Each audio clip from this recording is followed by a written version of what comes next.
bagaimana ribuan pulau, ratusan suku, agama, dan berbagai kepercayaan bisa hidup bersama dalam satu negara bernama Indonesia? Apa yang membuat kita tetap bersatu meski berbeda keyakinan, adat, dan cara pandang hidup? Jawabannya ada pada satu dasar, tapi mungkin belum dari semua kita memahaminya, yaitu Pancasila. Di tengah riuhnya zaman, tak jarang kita mendengar suara-suara yang mempertentangkan antara Pancasila dan agama. Seolah keduanya berdiri di sisi yang berlawanan.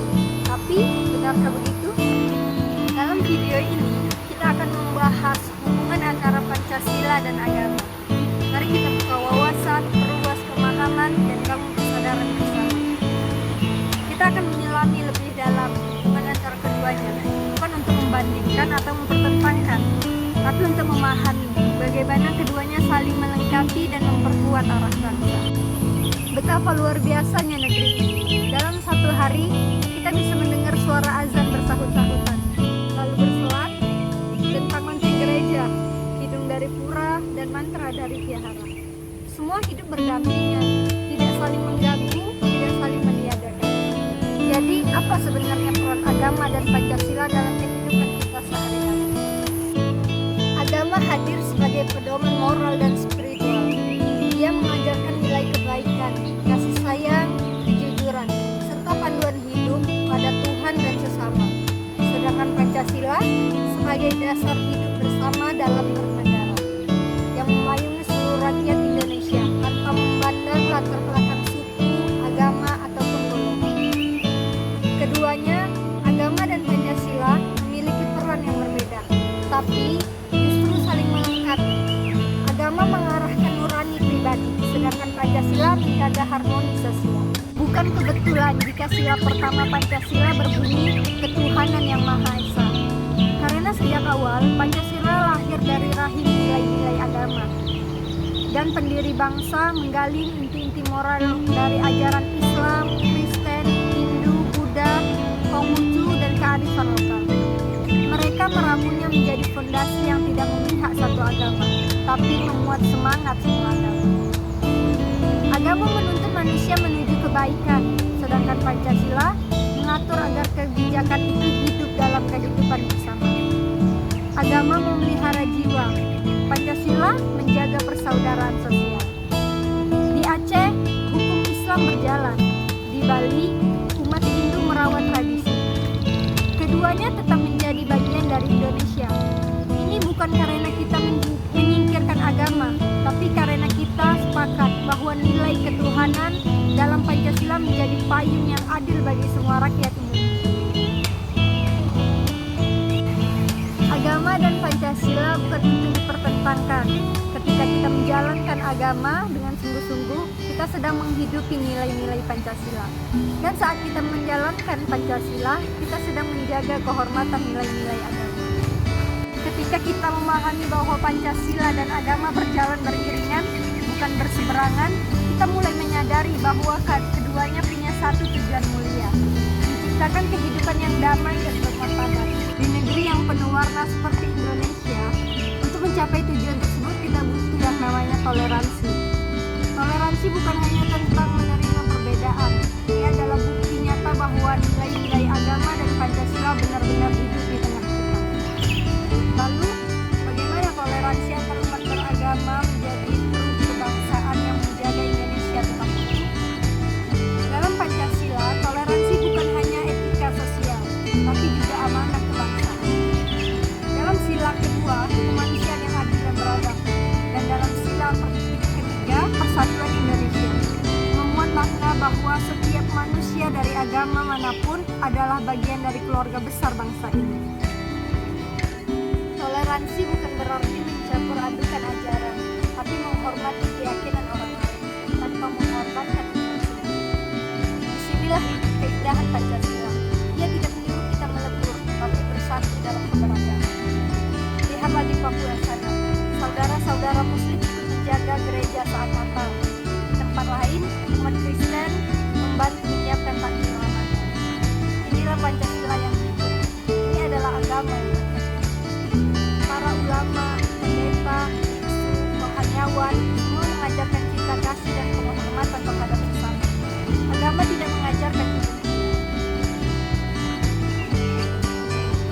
bukan berarti melemahkan iman, tapi menguatkan persaudaraan. Dalam Pancasila, kita diajarkan untuk menjaga keyakinan sendiri tanpa mencederai keyakinan orang lain. Ini adalah dasar dari persatuan, saling menghargai dalam perbedaan. Toleransi antar umat beragama tidak tumbuh sendiri. Ia harus dirawat, terutama di zaman ini, di mana satu jari bisa menyebar kedamaian atau justru menyalakan api perpecahan. Di tengah pusaran dunia digital yang serba cepat, siapa yang akan menjadi penentu arah bangsa ke depannya? Jawabannya satu, yaitu pemuda.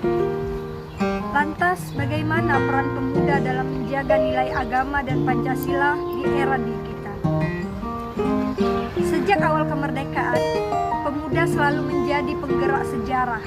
Sumpah Pemuda, proklamasi, reformasi, di setiap masa pemuda hadir bukan hanya sebagai penonton, tapi sebagai pelaku perubahan.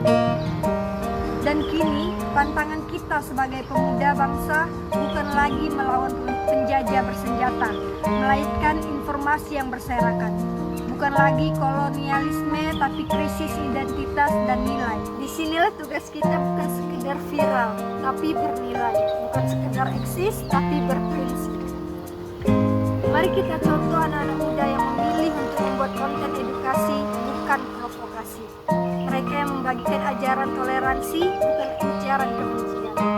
Mereka menggunakan teknologi untuk menyebar nilai-nilai luhur agama dan Pancasila. Pemuda adalah jembatan antara nilai lama dan zaman baru. Di era digital, pemuda bisa menjadi penyebar kebaikan atau penyulut perpecahan. Saat pemuda memilih untuk menanamkan nilai-nilai agama dan Pancasila dalam bermedia sosial, sikap dan aksi, maka masa depan bangsa berada di tangan yang benar. Pemuda memang agen perubahan. Nilai-nilai luhur yang mereka pegang hari ini seringkali ditanamkan sejak kecil, dari ruang tamu, dari meja makan, dari ruang kelas yang sederhana. Maka pertanyaannya, sejauh mana keluarga dan pendidikan ikut membentuk pemuda yang beriman dan berpancasila? Keluarga adalah sekolah pertama, orang tua adalah guru pertama. Dari mereka lah anak-anak belajar tentang kejujuran, kasih sayang, dan rasa hormat. Semua nilai dasar agama dan Pancasila. Seorang ayah yang berkata jujur, seorang ibu yang sabar adalah pelajaran paling dalam yang tidak selalu bisa dituliskan di buku pelajaran. Lalu datang sekolah, bukan hanya tempat belajar bahasa dan matematika, tapi tempat di mana nilai-nilai dibentuk. Di sana anak-anak mengenal perbedaan, belajar kerjasama, dan memahami persatuan. Inilah benteng pertama bangsa. Jika keluarga dan sekolah gagal menanamkan nilai, maka jangan heran jika kelak muncul generasi yang mudah dihasut dan kehilangan arah. Nilai agama dan Pancasila bukan sekadar diajarkan, tapi dicontohkan. Keluarga dan sekolah adalah ladang subur tempat bibit kebajikan ditanam. Jika mereka kuat, maka bangsa ini akan memiliki generasi yang tidak hanya cerdas, tapi juga berkarakter dan siap menjaga keutuhan Indonesia. Ketika keluarga dan pendidikan menjadi akar, maka pohon kehidupan bangsa akan tumbuh kuat.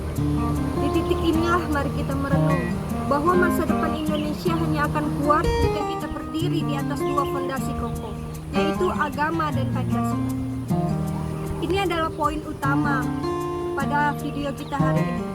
Agama dan Pancasila sebagai fondasi masa depan Indonesia. Ini adalah tiang utama yang menjaga arah bangsa kita sekarang dan nanti. Agama memberi kita kompas moral, Pancasila memberi kita arah kebangsaan. Keduanya menjadi penuntun bagi masa depan. Ketika globalisasi datang membawa budaya asing, pola pikir bebas tanpa batas, dan gaya hidup instan, kita tidak boleh hanyut. Kemajuan tak boleh dibayar dengan hilangnya jati diri. Dan disinilah peran agama dan Pancasila begitu penting sebagai penyeimbang dan penjaga nilai. Selama kita memegang teguh nilai agama dan menjadikan Pancasila sebagai napas dalam kehidupan berbangsa, maka Indonesia akan tetap berdiri kuat dan bermakna. Masa depan Indonesia tidak bisa dibangun hanya dengan kecanggihan teknologi atau kekuatan ekonomi. Ia harus berdiri di atas fondasi moral dan nilai-nilai kebangsaan. Pada video ini kita telah menyelami hubungan antara agama dan Pancasila.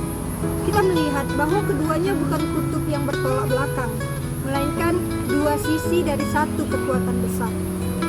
Di tengah tantangan zaman, globalisasi, perpecahan, krisis moral, kita tidak butuh jalan baru. Kita hanya perlu kembali ke akar, yaitu agama. Mari jadikan nilai-nilai itu bukan hanya slogan, tapi nafas kehidupan.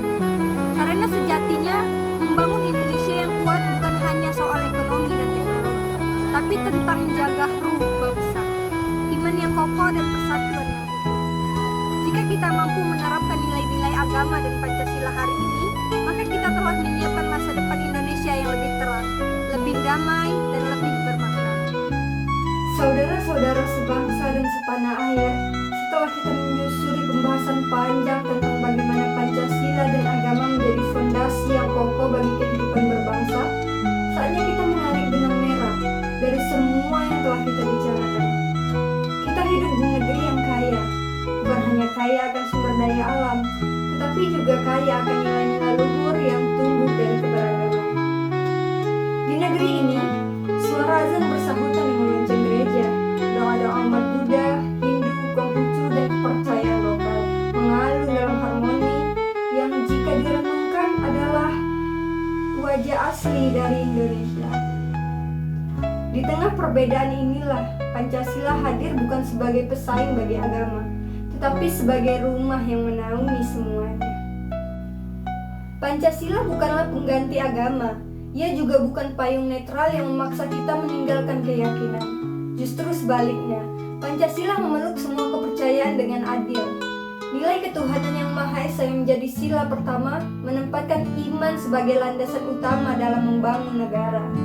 Dan dari sinilah kita belajar satu hal penting, bahwa semangat keberagaman dan semangat kebangsaan tidak saling meniadakan, melainkan saling menguatkan. Agama mengajarkan kita untuk berbuat baik, adil, jujur, dan saling menghargai. Pancasila menegaskan nilai-nilai itu dalam tataran sosial dan kenegaraan. Disinilah kita melihat bahwa keduanya memiliki tujuan yang sama, yaitu membentuk manusia Indonesia yang berkarakter, bermoral, dan bertanggung jawab. Maka siapapun yang menjalankan ajaran agama dengan tulus, sejatinya telah mengamalkan Pancasila.